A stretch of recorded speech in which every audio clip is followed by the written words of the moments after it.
Welcome back to the channel. This is Jancy, aka Year of the Collector, and this is the third installment of the new history of the DC Universe by Mark Waid and Dave Wilgoss. In the previous episode, we covered the second page of Citations from issue 1, the first encounter with the Spider Guild, the incredible achievements and influence of Dr. Mist, the many artifacts of magic and power discovered or left behind in Egypt, like the blue scarab and the ivy stick. Then all the way to the fourth world, we saw the fall of Yuga Khan, the first ruler of Apocalypse and father of Uxas. You may know him as Darkseid. Other cosmic events also occurred, such as when God replaced Eclipso as the spirit of wrath by creating a new one through the Spectre. Finally, we cover several notable moments and people from the height of the Roman Empire on planet Earth, like the Golden Gladiator. Before we begin with part 3, let me drop the disclaimer. You will recognize some characters, some moments, or some stories being mentioned here that may be retconned to fit into the timeline or even the universe's history according to the way Mark Waid sees it. I saw a lot of those citations contradicting each other myself, so don't come at me in the comments. I'm not in agreement or disagreement with Mark Waid. I'm just presenting you with the citations laid out by the new history of the DC Universe. Lastly, stick around all the way to the end for the citations if you like to read any of the comics referenced in this video. And with that being said, let's begin with part 3 of the new history of the DC Universe. Chapter 34, Betrayal Between Demons. Belial is an Archduke of Hell, who in time replaced Azazel on the Satanic Triumvirate. Belial fathered many children, to include Etrigan and a lesser-known child, Merlin the Sorcerer. Belial gave the Eternity Book to Merlin, which he in turn used to imprison his brother Etrigan. Chapter 35, Shining and Silent Nights. When he rode to Camelot, hoping to become a knight of the Round Table, he happened to rescue an old man from peril. The old man turned out to be Merlin, the famed court magician to King Arthur, and in gratitude, the old wizard enchanted Sir Justin's equipment, enabling his sword to cut through almost any kind of matter, rendering his armor nearly impervious to any kind of damage, and bestowing wings upon his horse, Victory. With these advantages, Sir Justin easily gained a place at the Round Table and served quite well, up until he was sent northward to fight an ogre. During that ill-fated battle, both Justin and the ogre fell into an icy crevice. Unable to escape, Sir Justin was frozen for over 1,300 years. Thousands of years ago, in the time of Artus, the Bear King, there lived a young squire named Eystein, with 2 spirits, one male, one female. When Camelot fell, young Eystein was impaled on a tree with a spear, and thus might have ended their story. However, the wizard Merlin intervened. Intrigued by Eystein's dual nature, Merlin revived them with a sip from the Holy Grail, granting them a measure of immortality before departing the battlefield, anointed as the second Shining Knight. Aided by a falcon called Slasher, stable boy Brian Kent, a reincarnation of Khufu, one of the avatars of the Hawk God, and also an ancestor to Clark Kent, creates the persona of the Silent Knight, a medieval superhero from the 6th century. He lived in the time of King Arthur and shared some battles with the knights of the Round Table and the wizard Merlin. The Silent Knight achieved great fame and became a symbol of freedom to those citizens who were oppressed by the tyranny of his uncle, Sir Oswald Bane, a knight and ruler of an English kingdom who orchestrated the death of Sir Ewen Kent, the father of Brian Kent, the Silent Night. Chapter 36, Daughters of the Elder Folk. An offshoot of the Homo Magi race paved the way for a lineage of powerful descendants. Such were the daughters of the Elder Folk. Nimue Inwude, later known as Madame Sanado, is an immortal sorceress and soothsayer, aiding the magic community from her magic shop. Morgan Le Fay, a powerful, immortal, and evil sorceress who later made her way to Camelot.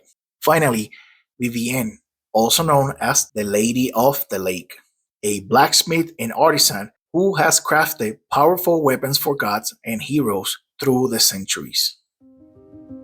Chapter 37, The Fall of Camelot.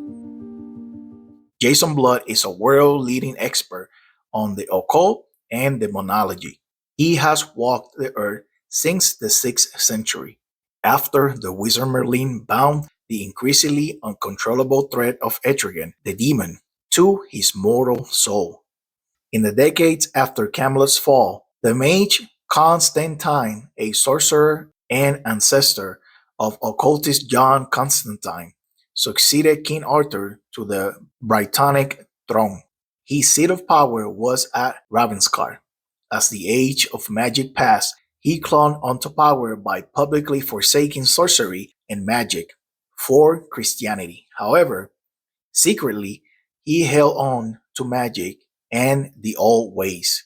He refused to expire in his old age, so he turned to dark magic to stay alive by sacrificing 3 of his own children to prolong his own life. Chapter 38, The Rise of Darkseid. As the queen and matriarch of Apocalypse, Hegra ruled with brash and cruelty over her subjects, including her son, Uxas. Defying the wishes of his mother and queen, Uxas secretly married the sorceress Sully. Sully was Uxas' first wife and the mother of Kalibak. She was Uxas' one true love and a moderating influence on him.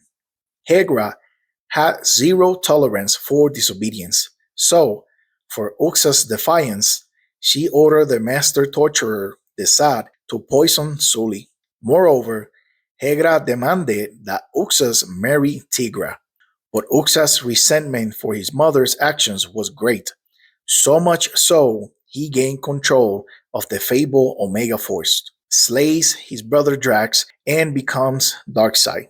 Following his triumph ascent, he placed his pregnant wife Tigra into exile in a hyper-freeze prison and usurped the throne of Apocalypse. Chapter 39, Trigon is Summoned.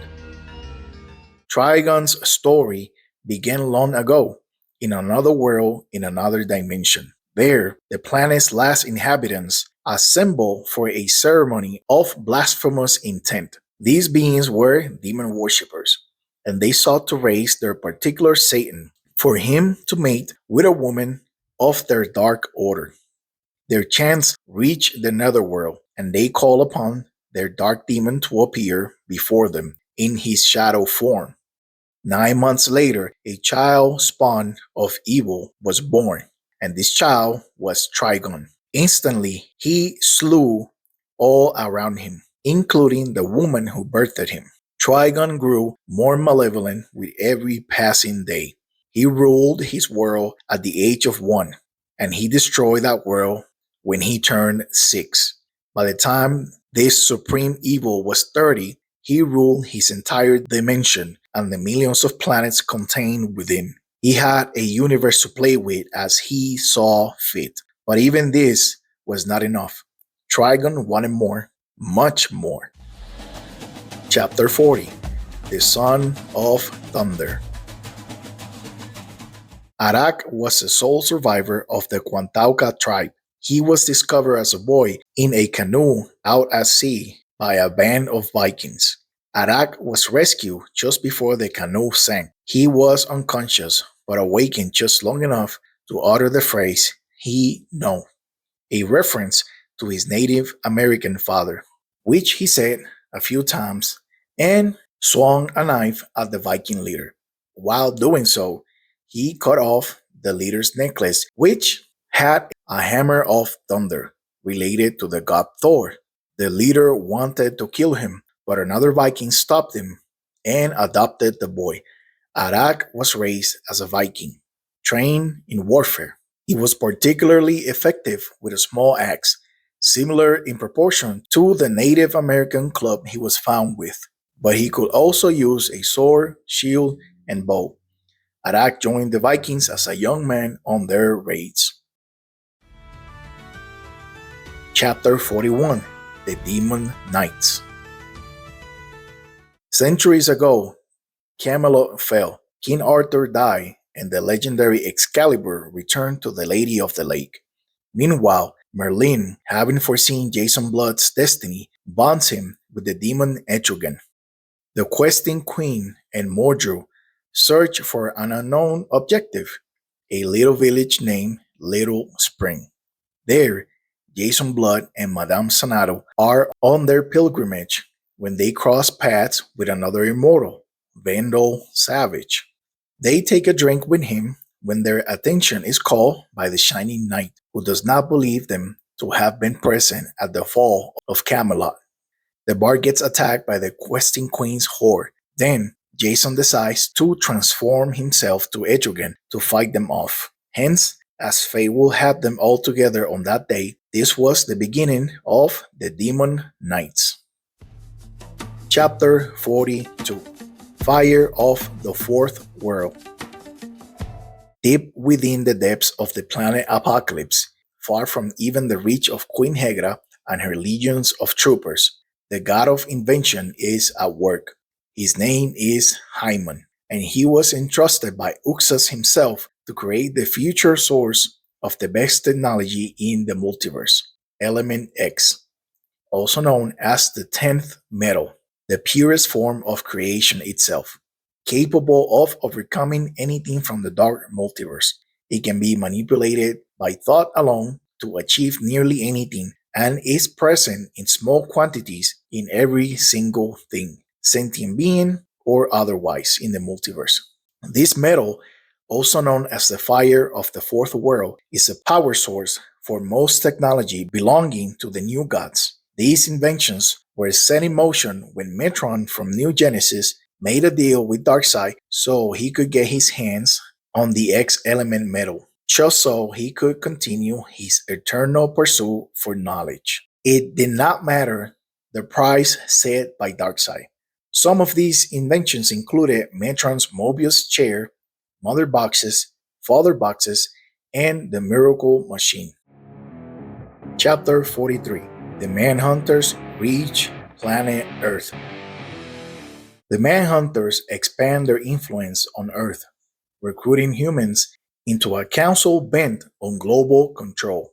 After escaping extinction by the hands of their very own creators, the Manhunters looked for planets ignored by the Guardians. When scouting planet Earth, they witnessed the state of affairs in this world and decided there was potential for conquest or even employment. So, the Manhunters came to Earth. The leader of the Manhunters went by Grand Master. Under his guidance, as first among equals, the Manhunters began to recruit sympathetic humans, sleeper agents, to do their bidding from behind the scenes. When Christian knights fought Islamic warriors in the so-called Crusades, agents of the Manhunters were there, on both sides. When Christopher Columbus sailed to America, there was a Manhunter agent in his crew, and on the shore among those who greeted him. When Cornwallis surrendered to Washington, sleeper agents were there, just as one had been when a fragment of the mystical Starheart had crashed to Earth in medieval China. Manhunter agents were advisors to Napoleon, the visors of the inhuman trench warfare of mankind's First World War, and played a secret hand as well from high in the councils both of the Axis powers during World War II and their allied foes. Chapter 44: The Guardian's Burning Secret. Before green or white Martians populated their planet, they used to be burning Martians. As a species, they were barbaric, ruthless, brilliant, and constantly battling among themselves. No one on Mars knew about their predecessors because the Guardians of the Universe self appointed themselves as custodians of order. They have been watching Mars for a long time, and as you can imagine, chaos and order don't go well together. They felt a need to intervene. As the Burning were only a few centuries or so away from achieving space travel. One thing about the Guardians is that even when they intervene, they don't believe in elimination. They do practice some minimal arbitration levels of restraint. So, mass genetic manipulation was the decided course of action. The Guardians saw potential in the Martians to become either champions or demons, so they nudged them in a more positive direction. Hence, how one of the most powerful races in the universe became susceptible to fire. By the Guardians playing gods, they built in the Martians a weakness to fire as a deterrent. Some Martians believed their weakness to fire was linked to their telepathy because fire evoked chaos in their minds, and that made them fail apart, which was not far from the truth. For each time a Martian was exposed to fire, this is what they saw: cataclysm, disaster, fire, birth, despawning. Chapter 45. The Outlaw Robin Hood. In England, Robert Fitzhugh, the Earl of Huntingdon, returns from the Crusades only to find that his property had been confiscated by Prince John for his support of Richard the Lionhearted. The Earl reveals that he has arrived in England on Richard's behalf to confirm the rumors surrounding John and his attempt to overthrow Richard. The Earl also bears the ring of King Richard to show that he represents the rightful king. As the young Earl stands by the castle, he sees a robin trying to escape the clutches of a powerful falcon that seems bent on attacking. The robin executes some impressive flying maneuvers and successfully escapes while leaving the falcon entangled in a bush. The Earl proclaims that robin has the heart of a lion, and it inspires him to stand up to Prince John and his tyranny. He then sees a coach being attacked by Prince John's ruffians. The Earl gives chase and successfully fights off a band of attacking soldiers. A woman emerges from the coach and identifies herself as Julia, Countess of Lingley. The Countess asks for his name, and he replies with Robin Hood. That is the name he will use until he sweeps evil Prince John from England's throne. Chapter 46. The Book of Blood. Christians came to Sandia, spreading their philosophy and religion at the end of bloody lances and swords. The towns were burned to the ground. Those who refused to be recruited were mostly slain, their children taken captive, their women used and discarded. This was done with great relish.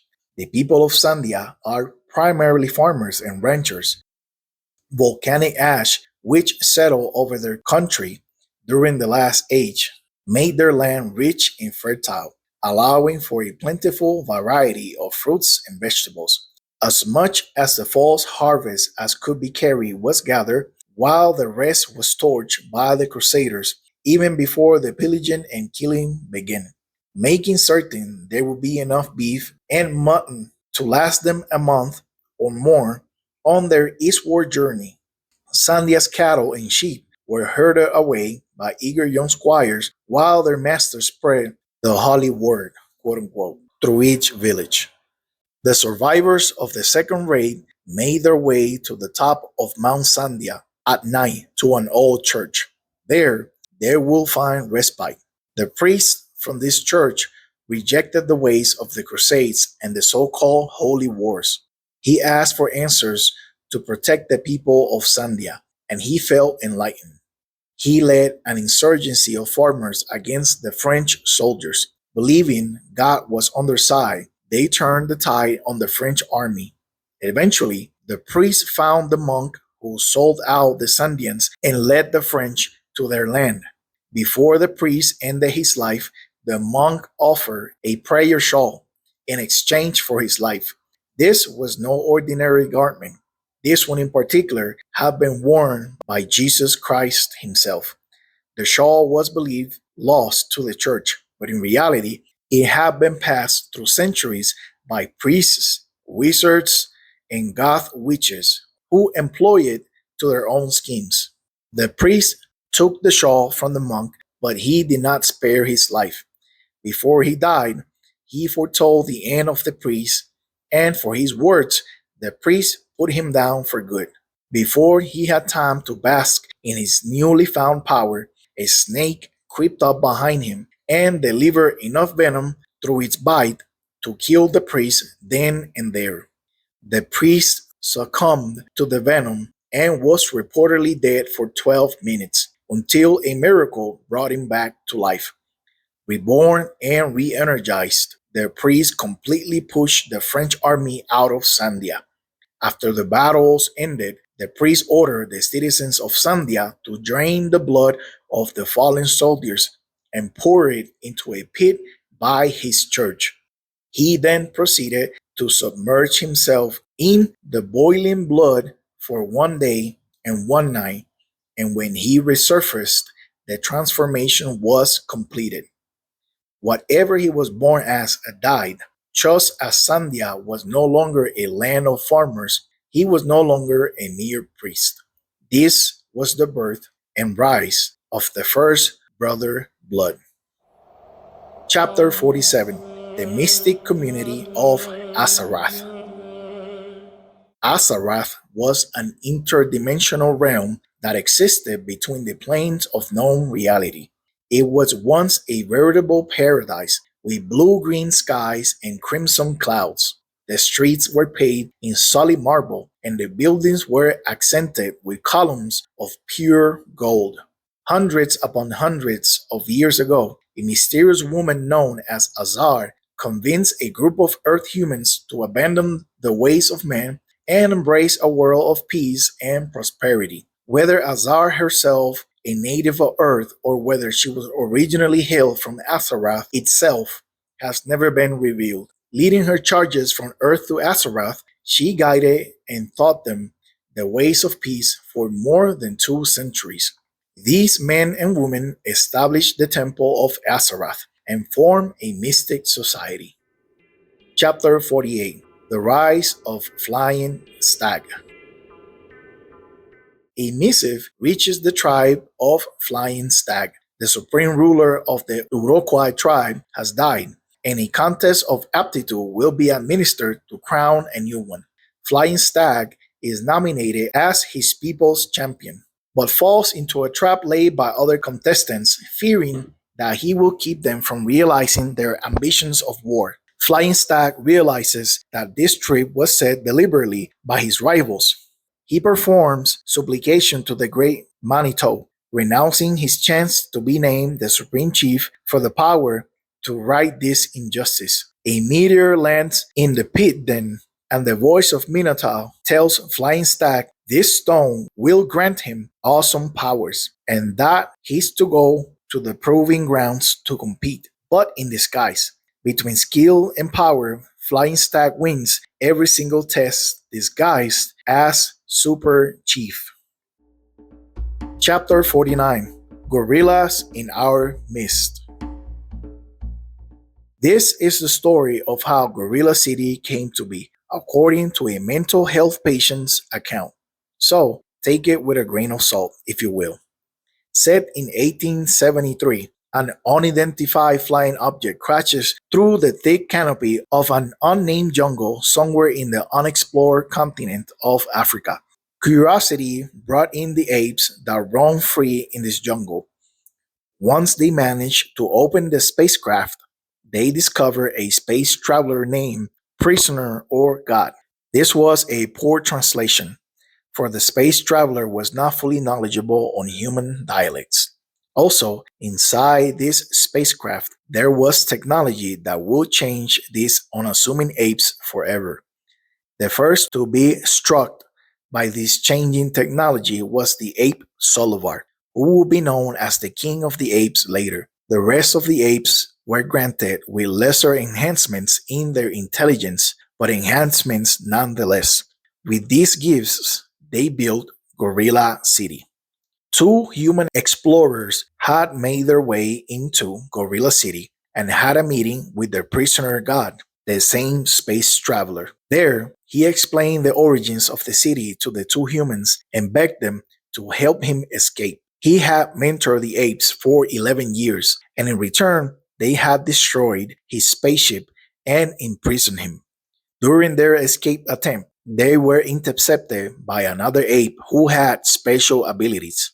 Besides superintelligence, he was also a telepath.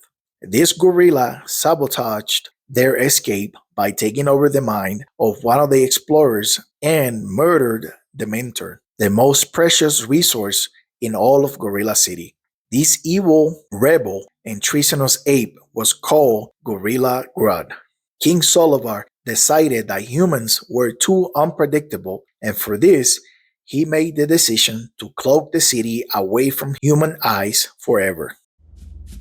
Chapter 50: Strongbow the Mediator. An enigmatic man, Strongbow said that he hailed from beyond the Misty Mountains, and he was the last member of his tribe, which was tragically wiped out in a massacre. Since then, Strongbow's reputation has made him a legendary mediator.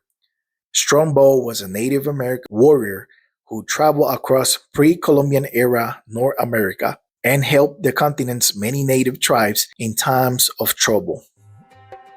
Chapter 51: Birth of the Demon. Not long after his mother's death, he began having visions of a demon. Ras denied that they haunted him. Instead, he focused on his science.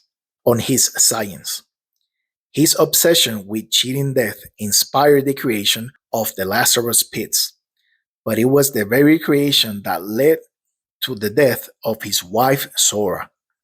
Through it all, Ras still refused to believe in any gods or demons, even if his disbelief buried him alive. He refused to let the earth consume him. Instead of finding faith, he found anger. He destroyed every trace of the demon, the city, its people, the history, and the teachings all burned. But he knew he had one last act to prove his faith in his own science. He had to inflict the Lazarus upon himself. Then he was reborn and became Ras Al Ghul. He believed that he was mightier than any demon, and so he chose a new name, the Demon's Head.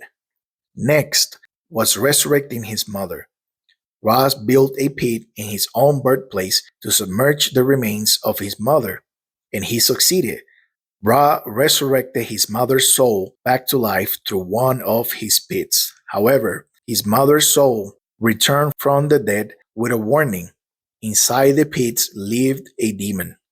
This creature showed Mother Soul a terrible future that would only worsen unless the demon was set free. For this, they would have to purge the planet and start all over again. Chapter 52: John Valor, the Black Pirate. In the 16th century, calling himself the Black Pirate and dressing the part, John Valor roved the Atlantic Ocean, working as a privateer on a commission from the English king and always working to a strong moral code of justice. John Valor commanded a series of ships and led a series of crews. He encountered and defeated many crews of pirates and created unending problems for the Spanish Navy. Chapter 53: A Vampire and His Queen. Around 1591, Andrew Bennett was a nobleman in the court of Queen Elizabeth. Bennett was well regarded due to his participation and success in the Anglo-Spanish War as a soldier. Andrew and the Queen's handmaiden, Mary Stuart, became lovers who cared for each other deeply. During a night ride, Andrew was attacked and bitten by a vampire, which Andrew managed to kill. The bite turned Andrew into a vampire himself, and Andrew chose to remain in his bathroom, feeding only on the blood of animals. Eventually, Mary discovered Andrew's affliction and asked him to transform her as well, so they could be together forever, to which Andrew reluctantly agreed. However, when Andrew did turn Mary into a vampire, she became much more cruel and vicious than Andrew, showing no hesitation nor reluctance to kill humans. This causes a rift between the two and they separate, with Mary gaining the name Queen of Blood and beginning the vampire sect, the cult of the Blood Red Moon. Feeling responsible, Bennett decided to dedicate himself to ending the cult, even if it meant killing Mary. Chapter 54: Gotham Village. A time-displaced Bruce Wayne saves the woman named Annie from a tentacular monster, and she then nurses Wayne back to health. Just as he passes out, he notices she had a pendant with the Batman, Superman, and Wonder Woman emblems he drew on a cave during his previous adventure out of time in the Paleolithic era. He now finds himself in the recently founded Gotham colony, where he assumes the identity of the witch hunter Mordecai and solves a murder but clashes with the witch-hunting brother Malleus. Later, Annie takes Bruce to the caves where she found him, and soon they are confronted by the monster again. Bruce stays and fights the monster, and Annie returns to the village looking for help. However, she is captured by Malleus, who accuses her of witchcraft, and her punishment is death by hanging. Before dying, Annie tells him he'll pay for this injustice, and she knows his real name, Nathaniel Wayne. She curses him and all his descendants until the end of time and is then hanged to her death. Chapter 55: Klarion Bleak from Limbo Town. Born into Limbo Town, where the former residents of the Roanoke colony ended after supposedly disappearing centuries ago, Klarion Bleak grew up in a sort of perverted version of Puritania. Necromancy was not only commonplace, but a vital staple of the local industry, and every witchman, witchwoman, and witch child had their own draga, or a familiar. His true father having disappeared years earlier, Klarion always suspected there was a world beyond, but was vigorously discouraged from asking questions by the strict submissionary Judah. However, when a spine rider of the Shira arrived in Limbo Town one day, Judah and his fellow submissionaries panicked, convinced that the spine rider had been sent in advance of their extermination. They transformed themselves into a Horigad, a monstrous gestalt from bonding the three of them and their familiars together. They then attacked all the witchmen in town, including Clarion's stepfather Ezekiel. Klarion, who had found out about the Horigo and had tried to warn everyone, was pursued by the monsters and flew upwards. In the process, he was separated from Tekel, his familiar. Chapter 56: Peace in the Fourth World. Just as the old gods, the new gods were pursuing their own end by warring with each other, until the leaders of each side of the conflict figured out this could not continue. Tigra, wife of Darkseid, is released from hyperfreeze and births Orion on the god world of Apocalypse. Meanwhile, in New Genesis, Isaiah and Vila had a child of their own before Vila fell victim to the war. Without her knowledge or consent, Darkseid had taken the child away from Tigra just to lock her away once again. Darkseid had not chosen Tigra as his mate. Rather, she was imposed on him by Hegra, his mother and queen. Hence the cruel and cold treatment towards Tigra. Hegra had also perished during the war. Now, ruler of Apocalypse, Darkseid found the wisdom to break a peace treaty with his rival Highfather from New Genesis to ensure a centuries-long pact of peace is created when both patriarchs exchange infant sons. Chapter 57: The Order of Saint Dumas. The Order of Saint Dumas, an offshoot of the Knights Templar and of the richest institutions on earth, begins carrying out its machinations using killers called Azraels who are trained in a special discipline called the System. This is a good stopping point for now. There's a lot of information to be digested in this episode alone. So take your time going through the different characters, the different stories and whatnot. I know I did take my time researching and cross-referencing these citations for you. So let me know in the comments if you learned something new, if you saw a character for the first time, or if you know what was retconned to feed this new universe by Mark Waid and Dave Wilgoss. Don't forget to drop a like and subscribe to the channel. I'm doing my best to close out other series I started before this one, but in the meantime, go check out some of the old content. There are some bangers in the channel for sure. With that being said, thank you for watching, have a blessed day, and remember to read more comics.